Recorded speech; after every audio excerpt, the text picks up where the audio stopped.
Hello, this is Red Sky Inferno, also known as Crimson Chiron, and thank you for coming back for another Let's Read of Kidnap in Time.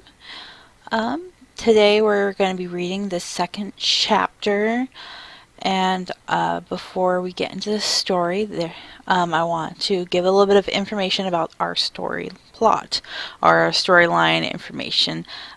Every now and then, on the last video, if you had checked out the links down below on the last video, you were able to check out the story. And on some of the chapters, I usually have blabs of information before the story begins. And today, obviously, we have one as well.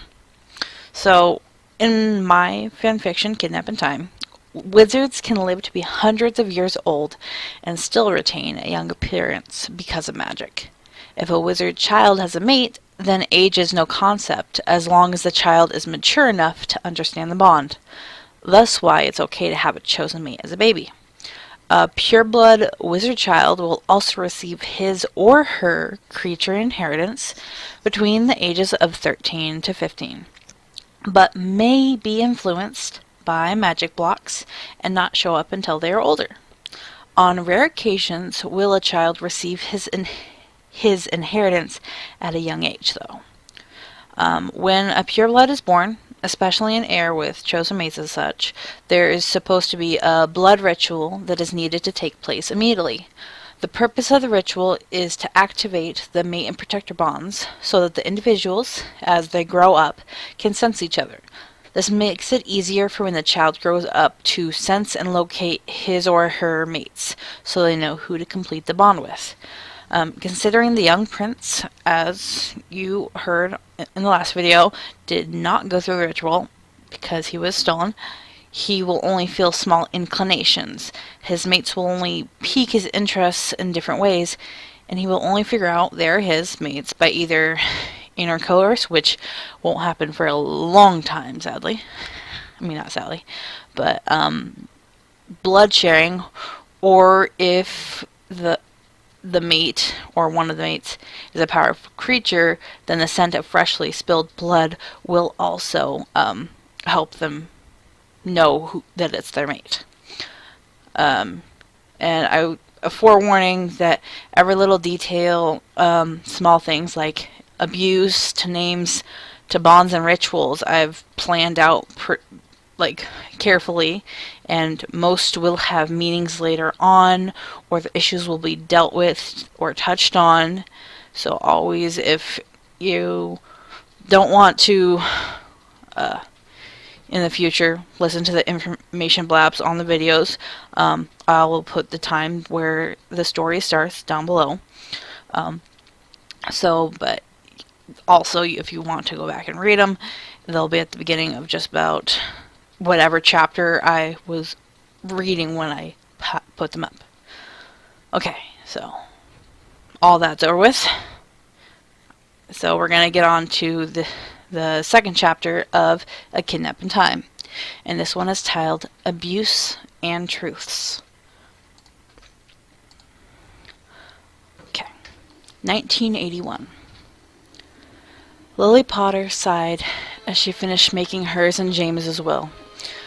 A war had started, and they knew the risks of fighting against the Dark Lord, so they had to make a backup plan for their son Harry. No one knew what Lord Voldemort his reasoning for the war was, only that he seemed to have a vendetta against mudbloods, half-bloods, and muggles. Standing up from the table, Lily stretched before pulling out a vial. Placing it down, she held her wand to her head as she thought of a very specific memory. Slowly, her wand pulled out a silky white mist from her head, and she placed it into the vial. There. Now Harry will know everything when the time comes, she said, placing both it and the will in an envelope and sealing it before sending it to her vault at Gringotts. A black-haired male entered the dining room and hugged her from behind, a soft cry of despair escaping him. Shh, James, it's okay. If anything happens to us, Dumbledore knows to send him to Sirius. Petunia would only make his life hell, though that is my fault for making her hate magic, Lily said softly, as she pet his head tenderly. James could only nod before the sound of a baby crying met their ears. Lily walked down the hall to Harry's room, swiftly picking him up from the crib and rocking him. Shh, everything's okay, Harry, Lily cooed before humming softly to him as the child quieted down. Harry looked up at Lily with his emerald orbs, a hidden and terrifying maturity and intellect behind them, shimmered before being dulled by a glamour. A resounding pop echoed through the home, a sign that their guest had arrived. Lily set Harry back into the crib and kissed his unblemished forehead. "Sleep well, my sweet, and see you in the morning," she said softly, before turning on a music box and heading to the hall. Before she left the room, she heard a sound and turned back to look at Harry. Harry seemed to be trying to make a sound at her, and then, with a frown, he said something for the very first time. "Bye-bye," Harry managed to say to her. Lily froze. She was both immensely happy that she had heard her son's first word, but scared since it seemed quite foreboding that his first word was a farewell to her. "Good night, Harry," she said softly, before heading to the living room, where she found her husband, James, and Dumbledore waiting for her. She decided to keep quiet about her son's first word, knowing that it would both scare and unnerve James. "Harry's asleep. Let's go before I change my mind and decide to stay neutral," she said to Albus with a fierce determination. As the older wizard led them to the front door, she couldn't help but look back into her house once more, the foreboding feeling from earlier eating away at her. She knew. She just knew this was the last time she would see it, and for some reason, she wasn't scared. Scene and time skip. 1991. A 10-year-old Harry withheld a cry of pain as his uncle had backhanded him. He had got caught stealing scraps from the trash again, so his uncle had decided to punish him as usual. Vernon growled at the boy to bend over the dining chair. Harry obediently listened as he heard his uncle digging through some drawers before stepping behind the boy. "Pull down your trousers, boy," Vernon said gruffly. Harry said in a dull tone, "Yes, sir," before undoing the too big belt and letting the baggy pants fall to the floor. As soon as the butt was free, his uncle hit it hard with a wooden rolling pin. The boy let out a small whine as the wood bit into his skin, the motion nearly pushing him off the chair. His uncle yelled at him to shut up, or else, so the boy bit his lips to keep himself quiet. Harry lost track of time. Silent tears had long since dried on his cheeks, as welts had already begun to form on his butt. Vernon, finally satisfied, placed the rolling pin in the kitchen sink before cleaning his hands. "Boy, clean up this mess and be ready in your bedroom in 2 minutes for the rest of your punishment," the man said in a gruff voice before heading upstairs, not waiting for a response. Harry sighed to himself as he pulled up his hand-me-down pants. Fastening them, he quickly moved to the kitchen to clean the rolling pin, and then brought out a rag and cleaned the blood spatters on the chair and the floor. The new welts had broken open, as well as his old injuries during the beating. It had been like this all his life, getting beaten daily and doing favors for his aunt and uncle.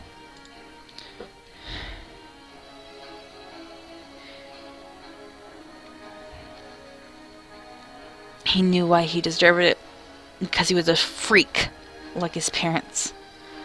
He didn't remember them at all, and only knew what his aunt and uncle had told him, that they didn't care for him and had committed suicide. Sometimes he wished he was strong enough to just end it all, but he knew that he couldn't. Seeing that everything was clean, he made his way up to his room. He had originally been in the cupboard under the stairs. That is, until Vernon had realized he couldn't do his special punishments in there. Thus, he was moved to the smallest room upstairs, at the end of the hall. Entering his room, he couldn't help but look around. The entire left side of the room was full of boxes of the family's stuff, and the right side just had a mattress laying on the floor and an old suitcase lying open that held his clothes.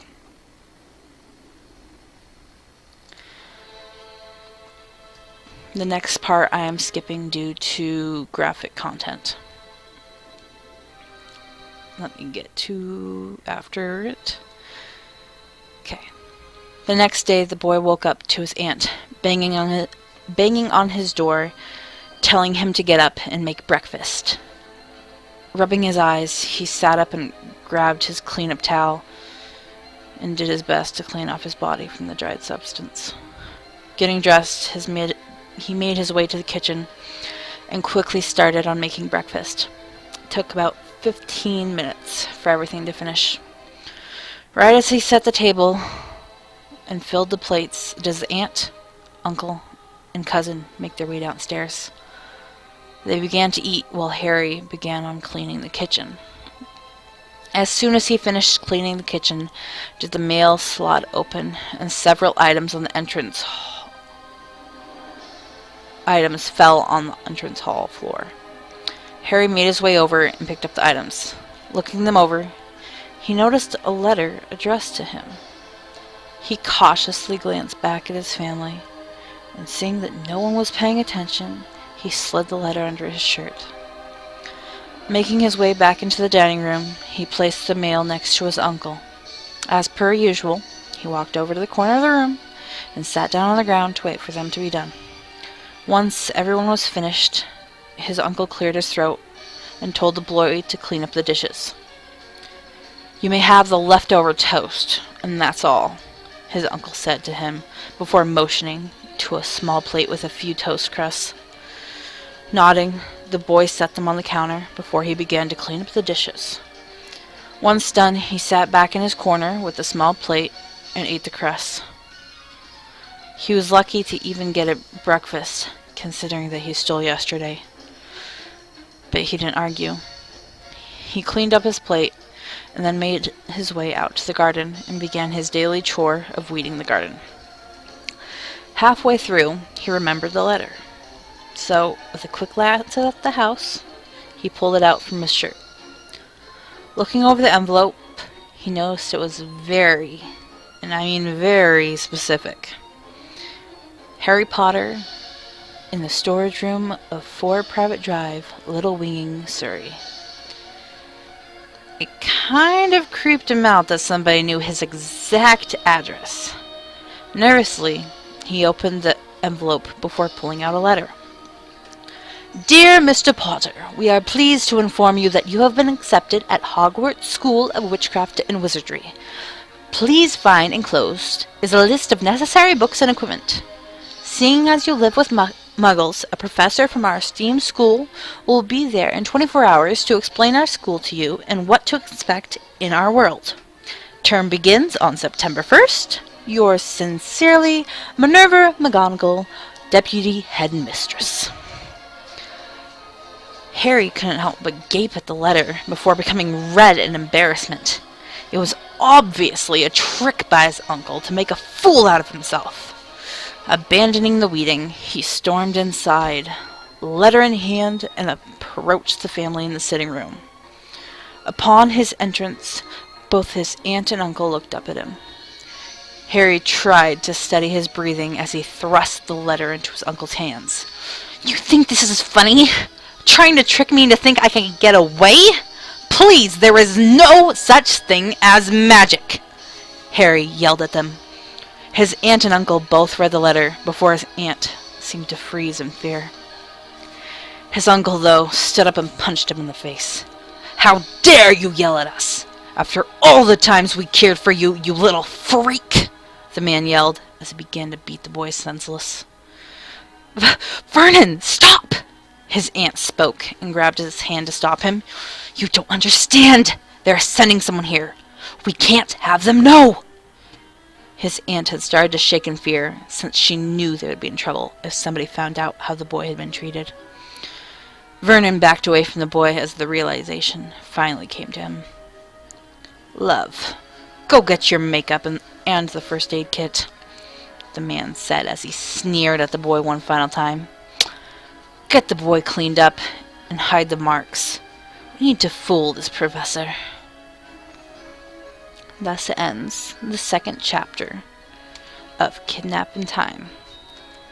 Thank you for listening in. As I said before, feel free to check the description down below to get a link to the story on 3 different sites. I have on fanfiction.net, Wattpad, and Archive of Our Own. Stay tuned for next time, and I'll hopefully have the next chapter up here soon. Have a lovely day.